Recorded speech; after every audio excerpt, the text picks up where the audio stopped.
5e édition qui a pris fin samedi a été marquée par deux activités spécifiques. Il s'agit justement de la sortie des manieurs appelés les mères des jumeaux, mais également la présentation du Mandjong Fessap. C'est dans le langage de l'Ouest Cameroun que nous revient encore une fois de plus Alexis Yangwa pour les précisions dans ce reportage. La clôture du festival Kandemouka aura été une réussite malgré quelques réglages qu'on aurait dû faire sur le timing de quelques articulations. Notons que nous n'étions qu'à la 5e édition d'un projet culturel et socio-économique pensé par le chef Bameka, Sa Majesté Jean-Raymond Takouka.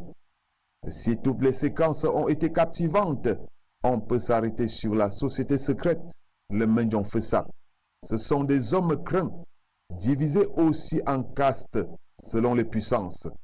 Même si le chef est le garant et le gardien de toute la tradition Bameka ici, il écoute plus qu'il n'agit, dit-on. D'ailleurs, de blancs vêtus dans leur passage, le chef n'est pas à la queue.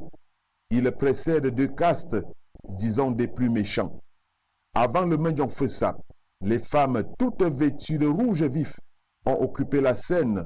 Ce sont les magnes, les mères des jumeaux. Elles accueillent l'entrée du chef et le bénissent dans une prestation grandeur nature.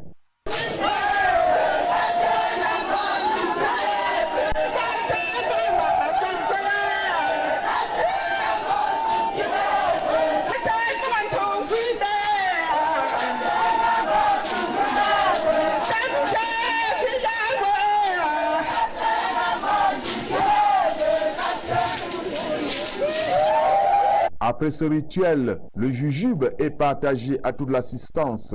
Ce fut une belle attraction. Aurait été la danse de la société secrète à laquelle appartient le roi, qui était, je pense, la dernière articulation. Et à part ça, il y avait aussi l'articulation des femmes, des mères, des jumeaux. Cette articulation aussi était très magnifique. Ce défilé là, par exemple, des femmes qui ont eu des jumeaux, je crois que c'est les magnes, hein, on appelle ça, qui ont eu des jumeaux, par exemple, c'était très spectaculaire. D'abord, le nombre de femmes qui ont pu avoir des jumeaux, c'était quand même important. Les magnes représentent la fécondité. À travers le jujube, elles ont voulu partager ce précieux don.